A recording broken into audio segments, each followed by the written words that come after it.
Приветствую, бойцы! В этом видео я продолжу цикл истории игры The King of Fighters.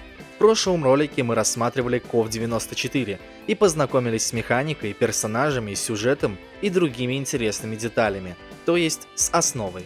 Поэтому самое время двигаться дальше. В этом видео вы узнаете, какая команда больше никогда не попадет на турнир KOF, что случилось с отцом Кё после взрыва и кто такой Йори Ягами. —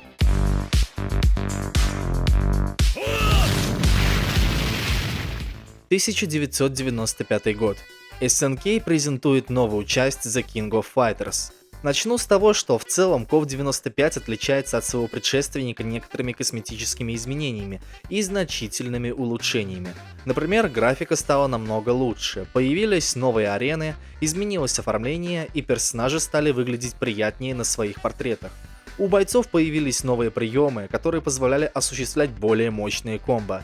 И самое главное, теперь можно было сделать выбор – играть готовой командой или же собрать свою собственную. Правда, это сильно повлияет на концовку после прохождения. Если вы играете не оригинальной командой, а той, что собрали сами, то после победы над финальным боссом вы не увидите ничего, кроме уведомления о своей победе. Не будет никаких интересных катсцен. Так что, если вы ставите себе цель просто пройти игру, то окей.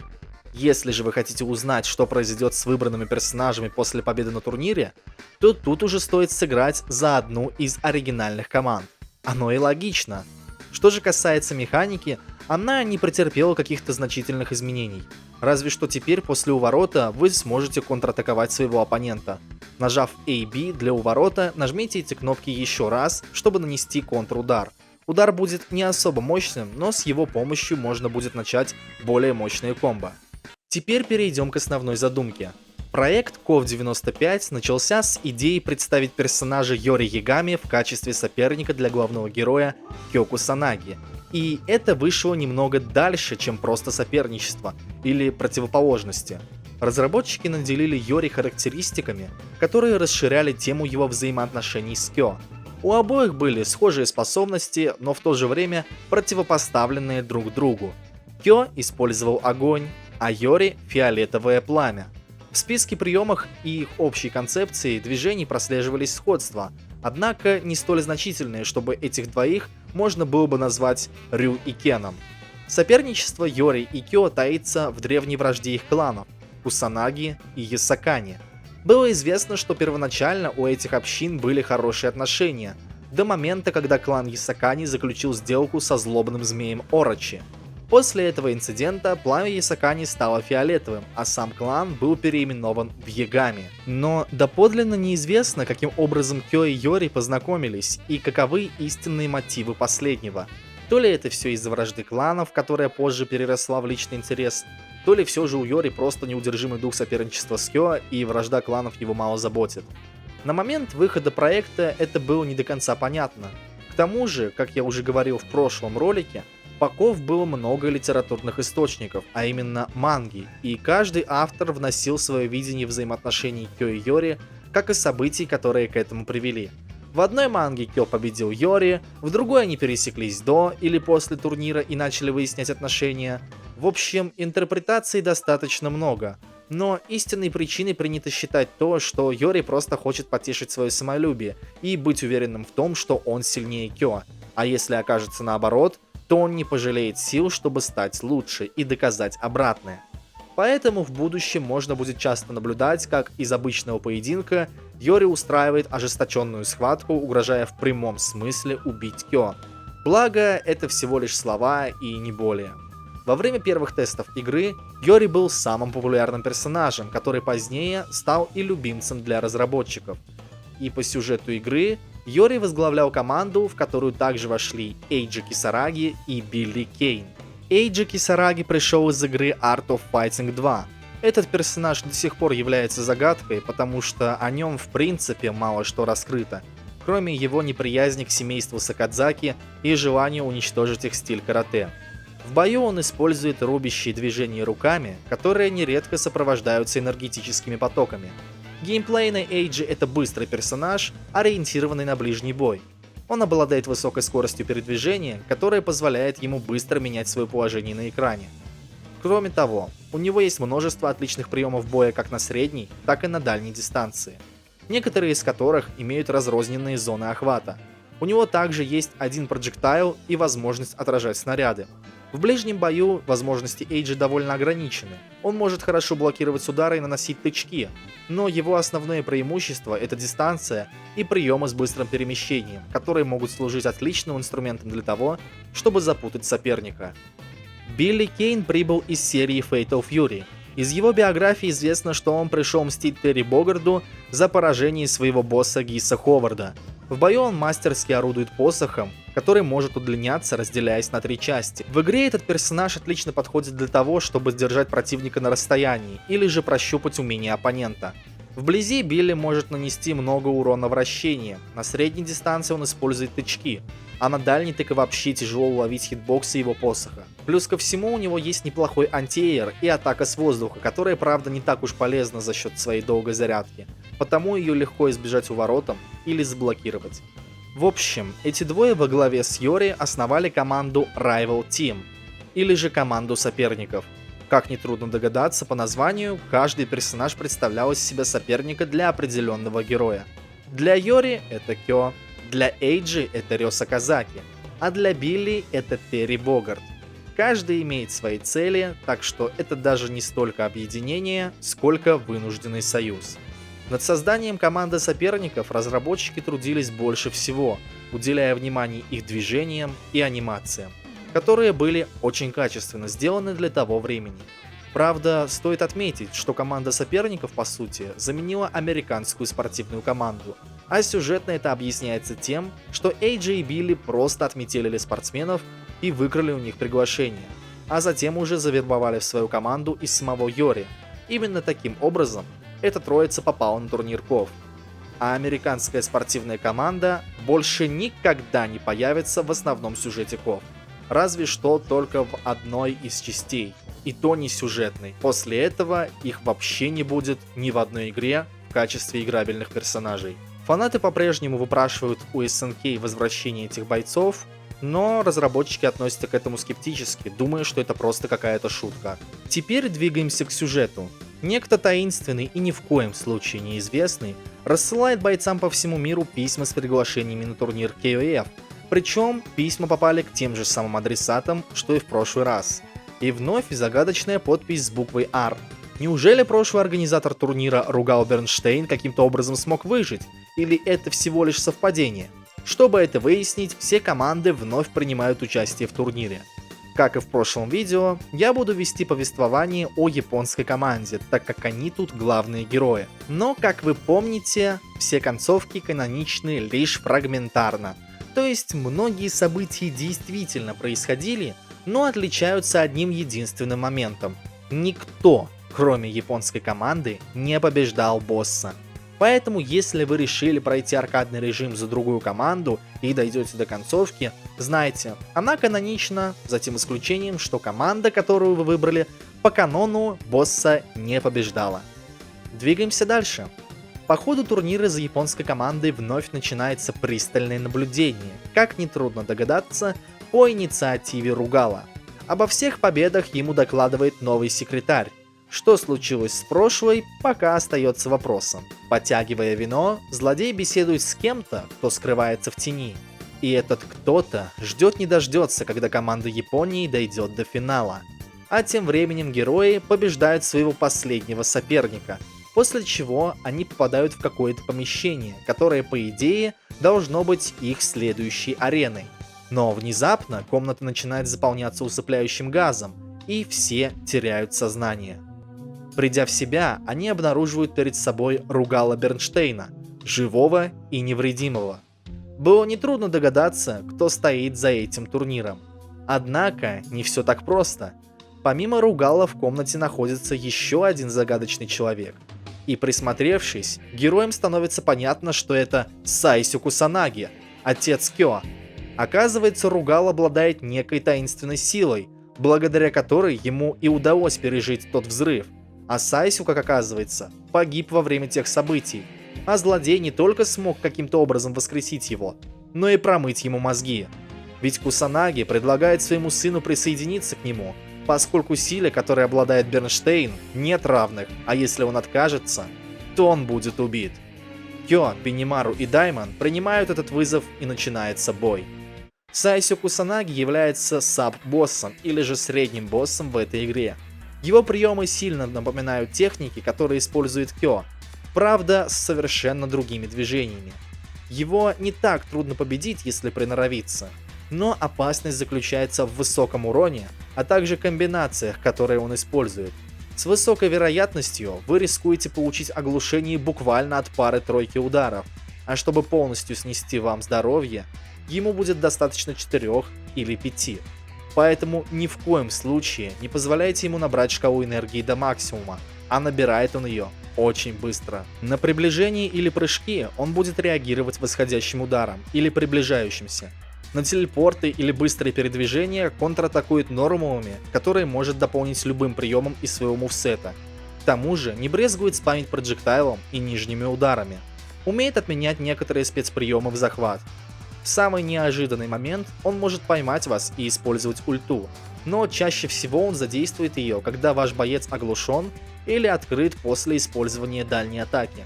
Поэтому внимательно просчитывайте каждый ход и не торопитесь приближаться к нему, едва вы его собьете. Держите безопасную дистанцию и научитесь уклоняться от его ударов. Поведение Сайсю со временем начнет казаться предсказуемым, и победить его не составит вам никакого труда.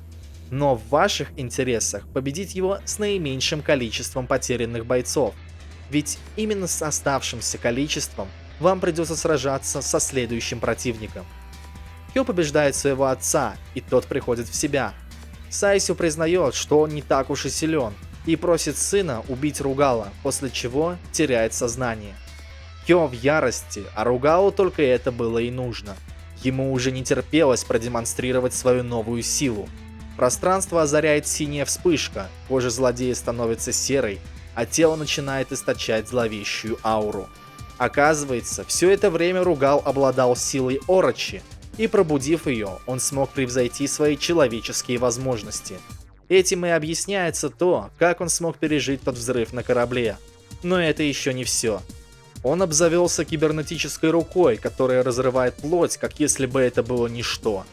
И он вернулся, чтобы утолить свою жажду битвы. Это и есть финальный босс. Имя ему – Омега Ругал.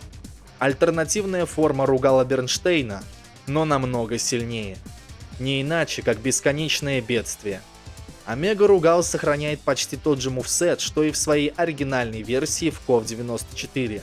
Однако большинство его обычных приемов стали наносить гораздо больше урона. Его темный барьер, который ранее ему служил для отражения снарядов, теперь имеет хитбокс. То есть, он может не только перенаправлять проджектайлы, но и наносить урон этим барьером. К тому же, невероятно быстро восстанавливается. Его печально известный Genocide Cutter, или же геноцидный резак, также почти не изменился. В этой форме он в конце концов получает свою первую законную ульту, более сильную версию его пресса. Ругал прижимает противника к стене, и появляется огромный взрывной столб с очертаниями черепа. Эта ульта в конечном итоге становится первым приемом отчаяния Ругала во всех его воплощениях. Вы только представьте весь градус несбалансированности этого босса, ведь в сравнении с прошлой версией его не исправили от слова совсем. Он все так же спамит резаком, гораздо чаще стал использовать пресс, швыряя игрока об стену. Любая его комбинация с этими приемами – это самый что ни на есть дешевый способ победить вас.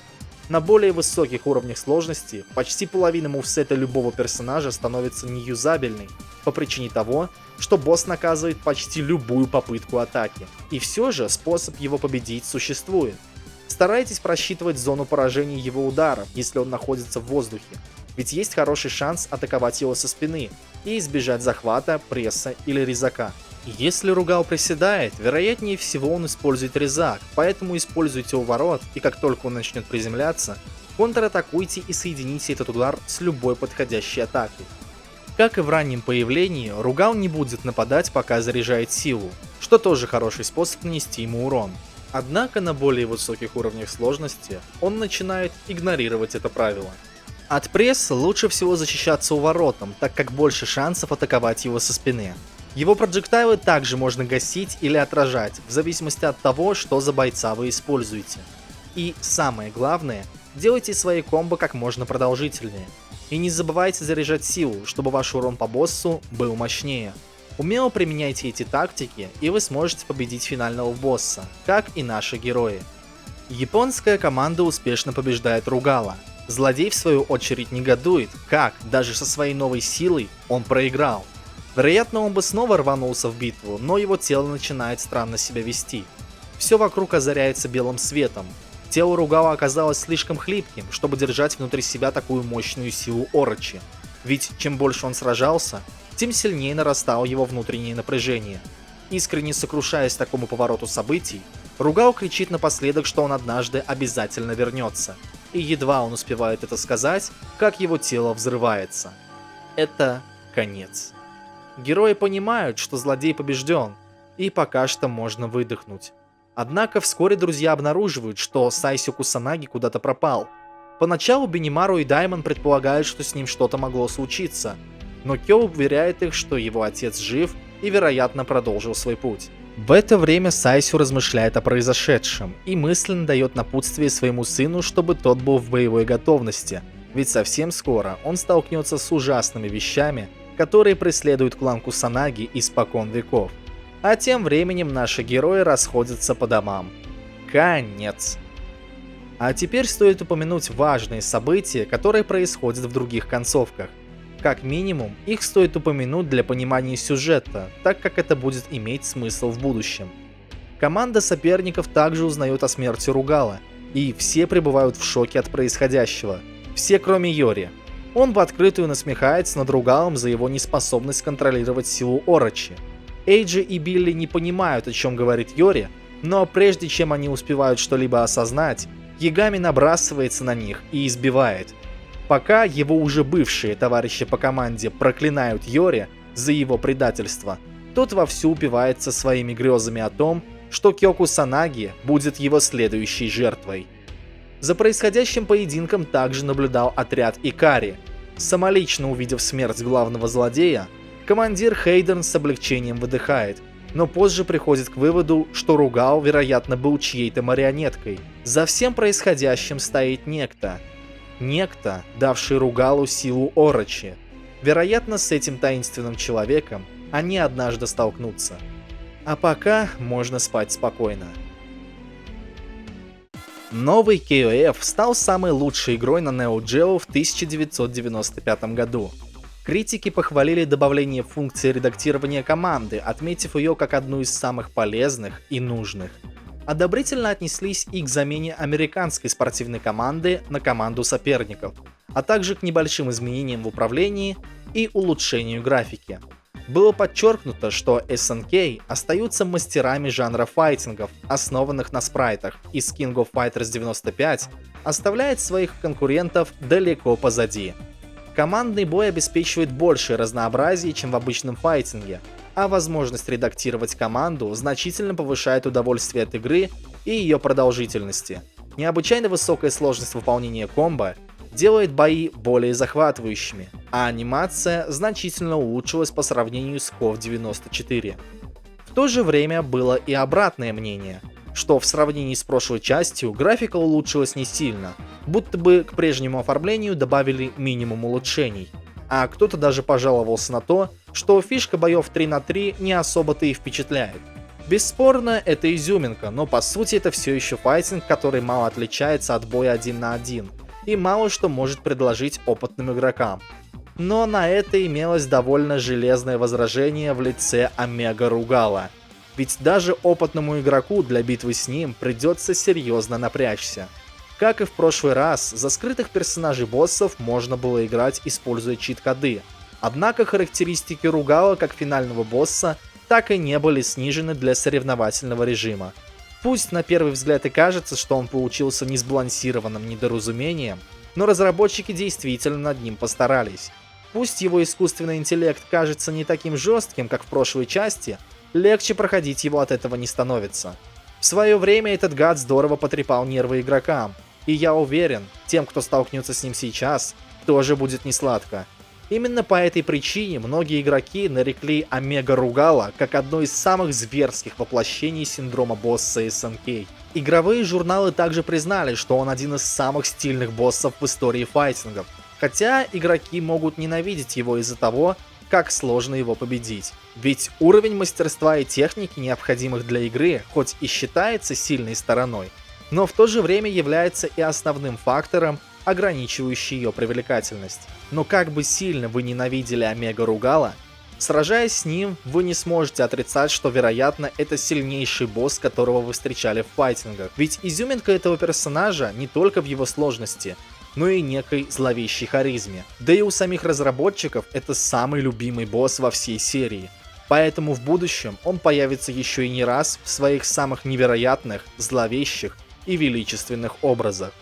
Ведь, по сути, Омега Ругал — это явление SNK, которое показывает, каким должен быть запоминающийся и по-настоящему культовый босс файтинга. Его образ, движение, музыкальная тема — все это впоследствии стало культовым наследием в мире файтингов.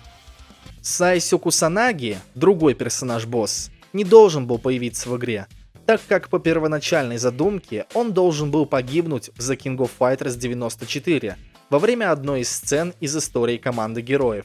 Однако в последний момент Сайсю был добавлен в игру, став персонажем под боссом. Изначально в игре должен был дебютировать Гис Ховард, а также его сводный брат Вольфганг Краузер и Мистер Биг.